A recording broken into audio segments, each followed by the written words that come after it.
26 मार्च 2024 America के शहर Baltimore से एक एमवी डाली नाम की शिप अमेरिका से कोलंबो श्रीलंका जा रही थी।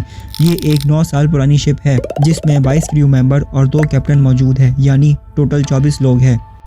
शेड्यूल के मुताबिक ये शिप बाल्टीमोर पोर्ट से चीसापेयाग पे से साउथ अटलांटिक ओशिया से होते हुए कोलंबो श्रीलंका 26 दिन के बाद पहुंचनी थी। लेकिन सब कुछ सही चल रहा था। शिप वक्त के मुताबिक पोर्ट से निकल चुकी थी, लेकिन अचानक फ्रांसिस स्कॉट की ब्रिज के पास पहुंचकर शिप का इंजन बंद हो गया और शिप ने पावर खो दी। और उस वक्त ब्रिज पर वर्कर्स काम कर रहे थे जो ब्रिज की रिपेयरिंग कर रहे थे। 1:28 पर शिप ब्रिज के एक पिलर से टकरा गई और पूरा ब्रिज तहस नहस हो गया। The entire Key Bridge has now collapsed into the water. Proceed with caution. It's 152. क्या ये एक टेररिस्ट या साइबर अटैक था या कोई मामूली सा accident? Baltimore is one of the nation's largest shipping hubs. Ship traffic in the port of Baltimore has been suspended. A bridge knockdown. We need answers. And why did this huge bridge come crashing down so easily? A terrorist attack or an attack of any kind. दोस्तों, Francis Scott की bridge Baltimore का एक important bridge था। इस bridge की construction 1972 में शुरू हो गई थी और 1977 में इसको पब्लिक के लिए खोल दिया गया था। इस ब्रिज को बनाने के लिए कुल टोटल $110 मिलियन लगे थे। बाल्टीमोर पोर्ट अमेरिका का 17वां बड़ा पोर्ट है रकबे के लिहाज से। इस पोर्ट से रोज़ाना की बुनियाद पर $15 मिलियन की ट्रेड होती है। जो शिप ब्रिज से टकराई थी उसको एक मेरिस्क शिप कंपनी ऑपरेट करती है, जिस शिप का नाम एमवी डाली है और ये शिप सिंगापुर में रजिस्टर है। इस शिप की लेंथ 300 मीटर और विड्थ 48 मीटर है। दोस्तों, ये शिप इतनी बड़ी है कि इसमें एक फुटबॉल स्टेडियम भी समा जाए, और अगर ऐसी 2 और शिप सेम साइज़ की ऐड करे तो ये बुर्ज खलीफा से भी बड़ी नज़र आए। दोस्तों, 26 मार्च सब कुछ सही चल रहा था। कैप्टन ने लो और हाई टाइड को जेर नज़र रखते हुए रात को निकलने का फैसला किया। तमाम कंटेनर्स लोड हो गए और इंजीनियर्स ने इंजन स्टार्ट किया और कैप्टन के कहने पर शिप पोर्ट से निकल गई। जब शिप फ्रांसिस स्कॉट की ब्रिज के पास पहुंची तो अचानक से शिप का मेन इंजन फेल हो गया और शिप ने पावर खो दी, जिसका मतलब ना तो कैप्टन के कंट्रोल में स्टीयरिंग था और ना ही स्पीड थी। शिप की तमाम चीज़ें पावर ऑफ हो गई थी और उस वक्त अंदाजे के मुताबिक शिप ब्रिज से 365 मीटर की दूरी पर थी, यानी अगले 90 सेकंड्स में शिप ब्रिज से टकराने वाली थी। ये सारी सिचुएशन देखते हुए कैप्टन ने मेडे कॉल दे दी और पुलिस को इमरजेंसी कॉल की और पुलिस को बताया कि हमने अपना स्टीयरिंग खो दिया है, यानी शिप हमारे कंट्रोल में नहीं है।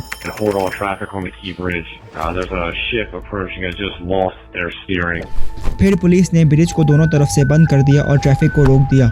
लेकिन फिर पुलिस वालों ने बताया कि ब्रिज पर वर्कर्स हैं जो ब्रिज की रिपेयरिंग कर रहे हैं।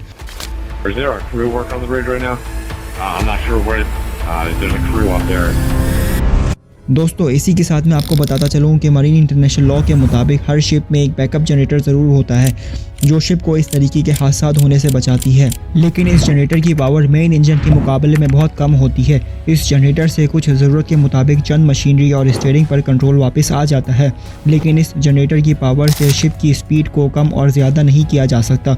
तो दोस्तों, 1:25 पर शिप का जनरेटर पावर ऑन हो गया था, लेकिन इस वक्त भी कैप्टन के कंट्रोल में शिप नहीं थी, क्योंकि ना तो वो शिप की स्पीड को कम कर सकते थे और ना ही वो स्टीयरिंग के ज़रिए शिप की डायरेक्शन चेंज कर सकते थे, क्योंकि शिप की डायरेक्शन चेंज करने से शिप पिछले वाले हिस्से से ड्रिफ्ट हो जाती और पीछे वाला शिप का हिस्सा ब्रिज से टकरा जाता।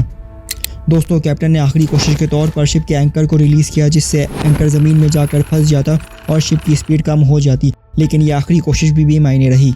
और 1:28 पर शिप जाकर फ्रांसिस स्कॉट की ब्रिज के एक पिलर से जा टकरा गई और पूरा ब्रिज देखते देखते चंद सेकंड्स में मलबे का ढेर बन गया। दोस्तों, जिस वक्त ये हादसा पेश आया उस वक्त ब्रिज पर 8 वर्कर्स ब्रिज की रिपेयरिंग कर रहे थे।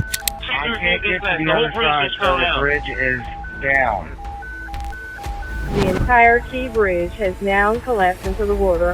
Proceed with caution. It's 152.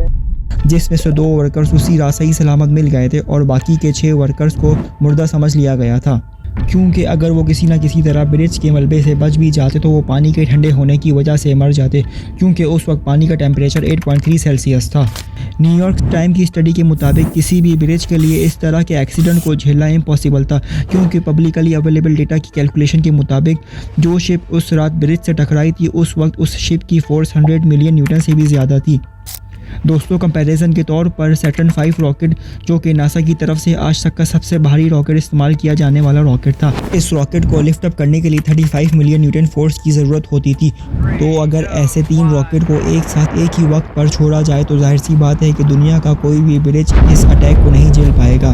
अब सवाल ये है कि क्या कोई ऐसा तरीका मौजूद है जिसकी मदद से इस तरीके के हादसा को रोका जाए। दोस्तों ये न्यू सनशाइन ब्रिज है। ये जो ब्रिज के पिलर के साइड में गोल गोल सा आप देख रहे हैं, इसे डॉल्फिन कंक्रीट बोलते हैं। इसमें सीमेंट भरकर इसको इस मजबूती के साथ बनाते हैं कि ब्रिज को इस तरह के हादसा से बचाया जाए। लेकिन बाल्टीमोर फ्रांसिस स्कॉट की ब्रिज के साइड में इस तरह के कोई डॉल्फिन कंक्रीट नहीं लगे थे, जबकि यूएस गवर्नमेंट की पॉलिसी है कि जो भी इस तरीके के ब्रिज कंस्ट्रक्ट होंगे उसके साइड में डॉल्फिन कंक्रीट बनाए जाए। लेकिन इस ब्रिज के साइड में कोई भी डॉल्फिन कंक्रीट मौजूद नहीं थे। दोस्तों इस बात का जवाब अमेरिका की माजी की तारीख में छुपा है। 1980 ये ओल्ड सनशाइन ब्रिज है। ये ब्रिज भी कंटेनर शिप की वजह से कोलैप्स हुआ था। इस ब्रिज के साइड पर भी कोई डॉल्फिन कंक्रीट नहीं थे और इस हादसे से बहुत सी जानों का नुकसान हुआ था, जिसके बाद न्यू सनशाइन ब्रिज को बनाया गया जिसमें डॉल्फिन कंक्रीट भी शामिल थे। इस हादसे ने अमेरिका की ब्रिज कंस्ट्रक्शन इंडस्ट्री को पूरी तरह बदल कर रख दिया था। इसके बाद से जो भी ब्रिज बनाए जाते उनमें डॉल्फिन कंक्रीट जैसे पिलर्स बनाए जाते या कोई ऐसे सपोर्टिंग स्ट्रक्चर बनाए जाते कि जिससे ब्रिज महफूज रहे। अब सवाल रहा कि आखिर बाल्टीमोर ब्रिज के साइड पर डॉल्फिन कंक्रीट क्यों नहीं थे। दोस्तों बाल्टीमोर ब्रिज 1977 में कंस्ट्रक्ट हुआ था और जबकि सनशाइन ब्रिज का हादसा 1980 में हुआ था और इसके बाद ही डॉल्फिन कंक्रीट बनाने की पॉलिसी आई थी। इसी वजह से बाल्टीमोर का ब्रिज कंस्ट्रक्ट करते वक्त इंजीनियर्स ने डॉल्फिन कंक्रीट नहीं बनाए थे।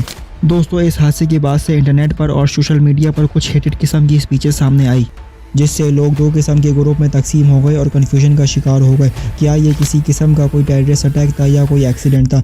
शिप माहिरीन के मुताबिक ये किसी भी किस्म का कोई साइबर या टेररिस्ट अटैक नहीं था, क्योंकि दोस्तों शिप कंटेनर्स या जहाज जैसे हैवी ऑब्जेक्ट्स को इंजीनियर डिज़ाइन ही ऐसे करते हैं कि वो किसी साइबर अटैक का शिकार ना हो। इसमें शिप के मेन कंपोनेंट्स आपस में सॉफ्टवेयरली कनेक्ट तो होते हैं, लेकिन कहीं ना कहीं इनमें मैनुअली या फिजिकली इनपुट की ज़रूरत होती है, जिसके बगैर शिप मूव नहीं होती और ना ही पावर ऑन या पावर ऑफ होती है। ये शिप्स आजकल की इलेक्ट्रिक गाड़ी की तरह नहीं होती है कि जो रिमोटली या किसी कंप्यूटर से कंट्रोल हो जाए। इनको कंट्रोल करने के लिए ऑन स्पॉट किसी इंसान की ज़रूरत होती है। फॉर एग्जांपल के तौर पर शिप की स्पीड सेंसर और कंप्यूटर प्रोग्राम की मदद से मॉनिटर होती है और वो इंजन से कनेक्ट होती है, लेकिन ये सारी चीज़ें लेवर से अटैच होती है और लेवर का कंट्रोल किसी इंसान यानी कैप्टन के हाथ में होता है।